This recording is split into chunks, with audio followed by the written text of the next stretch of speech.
Mon regard sur la politique comorienne, il est d'abord très critique, pour ne pas dire préoccupant, du fait de la situation qui prévaut en ce moment donc aux Comores, à savoir les conflits qui opposent la nouvelle union donc qui est dirigée par Azali et les îles qui, par l'issue du référendum du 23 décembre 2001, a disposé donc les Comores d'une nouvelle constitution qui est en permanence bafouée. Donc mon regard là-dessus est un petit peu préoccupant parce que les Comores vivent une situation très tendue. La population est un petit peu déboussolée et que bon, nous posons donc des questions sur l'avenir donc des Comores vu la situation qui est assez grave, qui est prévue donc en ce moment. Donc mon regard est assez pessimiste, tout en sachant que bon, nous sommes là pour justement que ça soit l'inverse. Le changement d'abord, on a arrêté donc de verser le sang inutilement donc des citoyens comoriens entre eux, d'une part, puisqu'on a su juguler donc la crise et qu'on a pu amener les enfants donc des Comores à travers des tables rondes par différents pays, et ils sont arrivés donc à certains accords, notamment les accords de Fomboni, qui ont été le vecteur de la nouvelle constitution, qui fait que donc aujourd'hui les Comoriens arrivent à se parler entre eux, ce qui n'a pas été le cas de 1997 jusqu'en 2001. Quand on voit l'actualité ou quand on suit l'actualité comore en ce moment, bon, un simple exemple, par exemple dans l'île comorienne d'Anjouan, le drapeau de l'Union n'a pas le droit de citer. Hein, c'est-à-dire que vous ne trouverez pas Anjouan dans les bureaux administratifs, dans les radios, aux radios de l'île, ou là où il y a les symboles donc de l'Union, donc des Comores, il y a toujours le drapeau d'Anjouan. Ce qui prouve quelque part que le séparatisme, dans le sens pratique, n'est pas encore éradiqué de la crise donc comorienne. La République fédérale islamique des Comores, qui a commencé de octobre 1978 jusqu'en novembre 1989, suite à l'assassinat dramatique donc, du président Ben Abdallah, effectivement, il y avait une constitution qui n'était pas mauvaise, qui accordait, c'était du fédéralisme, qui accordait une certaine autonomie aux îles, aux régions. C'est l'application qui n'a pas suivi. Maintenant, on se retrouve sur la même situation, seulement il n'y a que le nom qui change. Et comme à l'époque aussi d'Ali Soly, en parlant par exemple d'Ali Soly, il n'y a rien de nouveau. C'est-à-dire que la politique de Boudria, c'est-à-dire de décentralisation, avait pour objectif justement donc de permettre à chaque île, à chaque région de se suffire, qu'il y ait une autogestion de la population dans les régions respectives.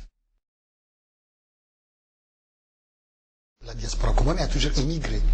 Avant, c'était dans les pays limitrophes, à savoir Madagascar, Zanzibar, l'Afrique de l'Est, etc., pour des raisons de distance, culture, religion, etc., voire même sociale. Et donc, à partir des années 70, 75, notamment à partir des années 78, nous assistons donc à un flux assez extraordinaire donc de la communauté comorienne vers la France pour des liens aussi historiques, ne serait-ce qu'au niveau de la langue. Bon, maintenant, ce que la diaspora doit amener au niveau donc de ce qui se passe à l'intérieur du pays, elle a une part très prépondérante, très très importante. C'est d'ailleurs mon point de vue qu'il faut qu'on arrive à organiser cette communauté qui est un petit peu focalisée à travers des cellules villageoises pour des intérêts un petit peu sectoriels, etc. Donc d'inculquer donc à notre diaspora donc l'intérêt national. Bon, vous êtes déjà un modèle du genre. Donc la réponse se trouve dans la question. C'est-à-dire c'est que nous aujourd'hui nous assistons, ne serait-ce qu'ici à Marseille, je ne parle pas d'autres villes de France, donc à l'émergence d'une jeunesse comorienne qui est dynamique, qui est pensante, qui est en train donc de faire disons, d'essayer de porter quelque chose de nouveau sur la diaspora. Bon, moi, quand je suis arrivé, donc à ton âge, ou un peu moins, à ton âge, donc, ce que nous sommes en train de voir, ça n'existait pas avant. Cette mission qui est historique, à ce qui vous concerne, puisqu'il vous échoit donc de faire en sorte que, justement, cette communauté sorte de sa coquille. Parce que le problème, bon, nous, je prends un exemple. On avait pris, quand on a pris la décision d'aller parler dans les radios libres, ici, en 81, quand Mitterrand nous a donné cette possibilité, c'était justement de faire en sorte que la communauté comore aussi ait une voix comme les autres communautés, qu'elle soit aussi entendue, qu'elle soit aussi comprise. Nous avons pas mal de problèmes, donc il faut qu'on ait des supports pour pouvoir non seulement s'exprimer, mais faire connaître non seulement nos doléances, mais aussi nos ambitions, mais aussi nos objectifs. Et là, il faut quelque chose pour le faire. Il n'y a pas le mot juste pour qualifier ce qui se passe en Irak. Voilà un peuple, une population qui n'a rien fait et qu'avec l'appui de la communauté internationale, ça fait 11 ans. Donc ce peuple meurt à petit feu. Quand vous voyez que depuis 91 à ce jour, il y a eu plus de 600 000 enfants, moins de 15 ans, qui sont morts, manque de médicaments.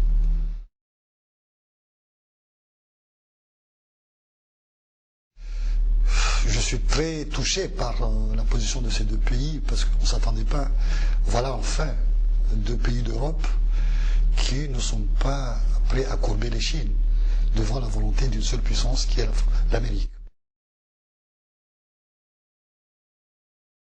Les deux ne sont pas incompatibles.